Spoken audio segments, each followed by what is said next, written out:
हमने कहा तूने कैसे चढ़ाया, वो भी तो सुने। तो कहा कैसे, क्या स्नान करा और मंदिर जाके लोटा चढ़ाया पानी का। अच्छा, अब मैंने कहा तू चुप रहे। उसके पति, यहीं की इसी ऑफिस की बात है, भवानी मंडी से, उसके पति से पूछा, हाँ जी वर्मा जी सही बताओ पत्नी लोटा कैसे चढ़ाई। गुरुजी ना जाने कहाँ के महाराज के चक्कर में पड़ी, लोटा भर के पानी चढ़ाने जाए, नहाने के बाद बच्चा इतना सा रो रहा, चिल्ला रहा, पर उसको टच तक नहीं करे, किसी चीज के नहीं छुए, और बिल्कुल कोरी की कोरी साड़ी पहने, धुली हुई, पहले ही बाथरूम में टांग के धर दे, उसको कोई छू नहीं सकता, टाविल टच नहीं कर सकता, और ऐसी जाके शंकर जी के फिर लोटा चढ़ाए। मंदिर में अगर किसी ने छू लिया तो वापिस आ जाए, नहाए धोए फिर जाए। मैंने कहा बस अब तो तू ऐसी जिंदगी भर चढ़ाती रहे तो भोलेनाथ आएगा ही। कई लोगों ने पूछा शंकर को रिझाने के लिए कौन से कलर के कपड़े पहने कि शिव राजी हो जाए। शंकर को पाने के लिए कपड़ा बदलने की जरूरत नहीं होती, शंकर को पाने के लिए कलेजा बदलने की जरूरत होती है, शंकर मिल जाता है। कपड़े से शिव कभी नहीं मिला साहब। अरे गर्ग संहिता में लिखा है कि शंकर को एक बार प्रणाम करने का फल क्या है कि 10 अश्वमेध यज्ञ के स्नान का जो फल होता है वो मात्र शंकर को प्रणाम करने से मिल जाता है। कितना? 10 अश्वमेध यज्ञ के स्नान का जो फल है शंकर को मात्र प्रणाम करने से मिल जाता है। पर गर्ग संहिता कहती है कि 10 अश्वमेध यज्ञ के स्नान के बाद भी मनुष्य का जन्म वापिस मिल सकता है, मतलब वापिस तुम्हारा जन्म हो सकता है, किसी भी रूप में हो जन्म हो सकता है। पर शिव पुराण कहती है, गर्ग संहिता कहती है, स्कंद पुराण कहती है, नर्मदा पुराण कहती है कि महाराज इतना जरूर है कि शिव को प्रणाम करने का फल उतना है कि 10 अश्वमेध यज्ञ के स्नान का फल मिल जाता है। पर गर्ग संहिता कहती है कि शंकर के चरणों में अगर प्रणाम कर लिया तो ये पक्का है कि अश्वमेध यज्ञ का फल भले कट जाए पर शंकर के प्रणाम का फल नहीं कटता, उसका वापिस जन्म नहीं होता और वो शिव का हो जाता, वो शंकर का हो गया, फिर उसका जन्म नहीं है महाराज।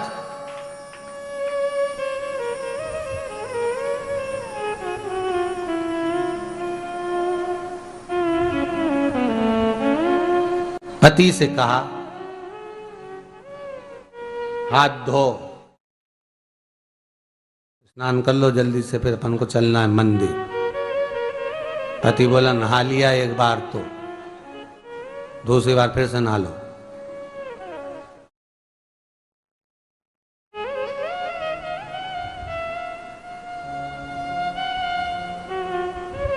गया, अपनी के ना माने तो कई घर में चंद्र घंटा से माथा भिड़ा, स्नान करा फिर आया। चल पलंग पे काय को बैठ गए?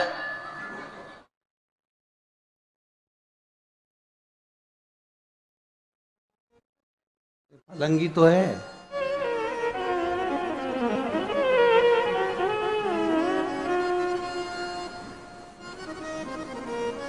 फिर से नहा के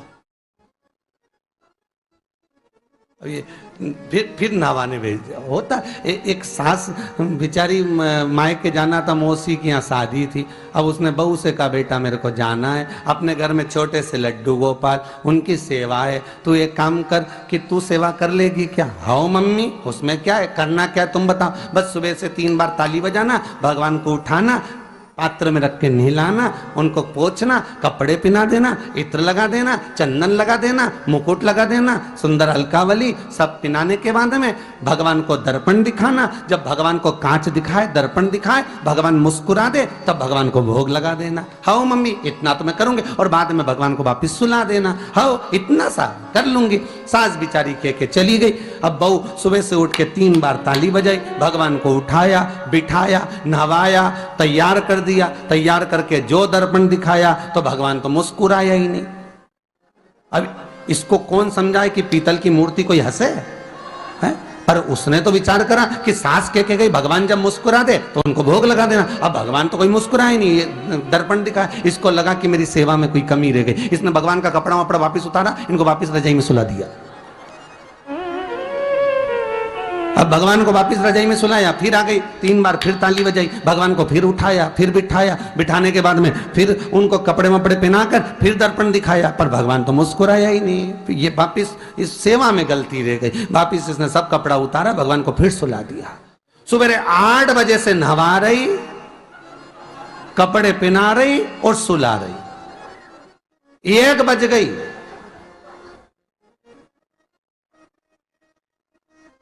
कुछ गलती रह गई होगी अपने सास के गई। अब की बार फिर भगवान को नहवाया। भगवान भी मन में सोचे नहवा ही नहवा रही, खवा तो कछु ना रही। 28 बार नहवा दिया। इसके बाप का क्या जाए, 29 बार भी नहवा देगी। सर्दी होएगी तो हमको होएगी, इसका क्या जाए। नहवा ही रही है और खवाती कुछ नहीं, फिर सुला देती है। फिर ताली बजाए। अब क्या फिर आ गई और 29वीं बार फिर बैठ गई और फिर भगवान को नहवाया, कपड़े पहनाया और पहनाने के बाद भगवान का श्रृंगार करके जैसे ही दर्पण उठाया, उठा के जो भगवान को दिखाने लगी, भगवान ने मन में सोचा अब की बार तो हंसी दूंगा, चाहे कुछ भी हो जाए। और भगवान दोनों दांत दिखा दिए। जैसे ही भगवान ने दांत दिखाया, इसने दर्पण रखा और जल्दी से भोग लाई, भगवान के जिमाया। भगवान के जिमाया, जिमने के बाद भगवान को फिर वापस सुला दिया। अब ये सुबह से जैसे ही आए तो भगवान पहले ही मुस्कुरा के, क्योंकि भगवान को मालूम है नवाएगी 25 बार का मतलब उससे चंद हंसी दो, हंसने में क्या जाता। तो भगवान पहले से मुस्कुरा के बैठ जा। अब एक दिन सास आ गई। सास ने कहा बहू अब सेवा मैं कर लूंगी। हाँ मम्मी कर लो। मम्मी सेवा करने बैठी। मम्मी ने भी स्नान कराया, श्रृंगार करा, कपड़े पहनाए, मुकुट लगाया। सब लगाने के बाद जैसे ही सास कांच दिखाने के लिए दर्पण को उठाई, इतने में से मूर्ति में से आवाज आई, दर्पण तो तेरी बहू दिखाएगी, उसको बुला दे, बहुत जोरदार दिखाती, वो दिखा सकती, तू वापिस धर दे दर्पण, तेरे बस का नहीं। भगवान को भी लगा कि भैया सामने अब इसमें कोई दिखावा था क्या? प्रेम, वात्सल्य था। भगवान भक्ति के बल पर ही था। फिर बैठ गए पलंग पे, नाव वापिस नाते नाते चले, मंदिर पहुंच गए और राम बेलपत्तर तो घर घर ही आई। जैसे ही बोली बेलपत्तर घर धरी आई, पति इसको घूर के देखा, 2 बार नवाया है और बेलपत्तर रखी आई घर। ये पति से कहती कि तुम लेने जाओ, उससे पति पहले ही बोल दिया था कि मेरा तो आज घुटना बहुत दुख रहा, बहुत घुटना दुख रहा।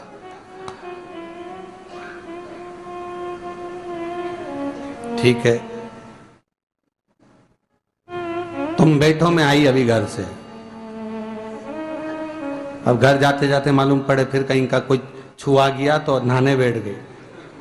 फिर आई, इसकी जो पूजन की थाली रखी थी, कोई भगत आया बेचारा, उसने सोचा मंदिर की थाली है, सब चढ़ा चुड़ू के चले गया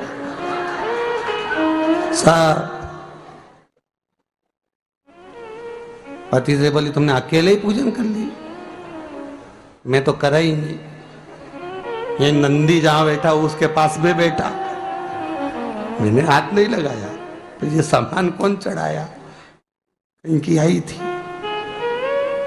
सब चढ़ाया। तो क्या शर्म नहीं आई? बेलपत्तर तो था ही नहीं। तो क्या सियोर वाला महाराज की कथा सुनी थी, शंकर जी पे से उठा लिया, धो के चढ़ा के वो गई, वो चली गई। शिव ये नहीं कह रहा कि तुम वस्तुएं बटोर कर लाओ। शंकर कहता तुम्हारे पास में मिल जाए तो समर्पित कर दो, नहीं मिले धोया, वापिस शिव को चढ़ा दिया, वापिस शंकर को समर्पित कर दिया। शिव स्वीकार करेंगे। 1 महीने तक भी एक बेलपत्र को धोकर शंकर को रोज चढ़ाते रहो तो भी शंकर स्वीकार करेंगे। उसमें भगवान ये नहीं सोचेंगे कि निर्माल्य है, स्वीकार करेंगे।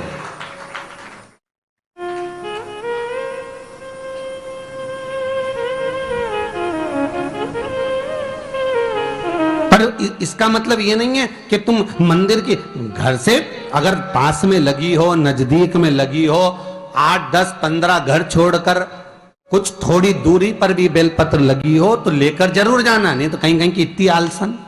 उन्होंने कहा सीवर वाला महाराज बोला तुम तो उठा उठा के चढ़ा दो, तो भगवान के मंदिर में ही बेलपत्र नहीं जाए मालूम पड़े हो, तो ऐसा नहीं है कि नहीं जाए वाला, जाओ।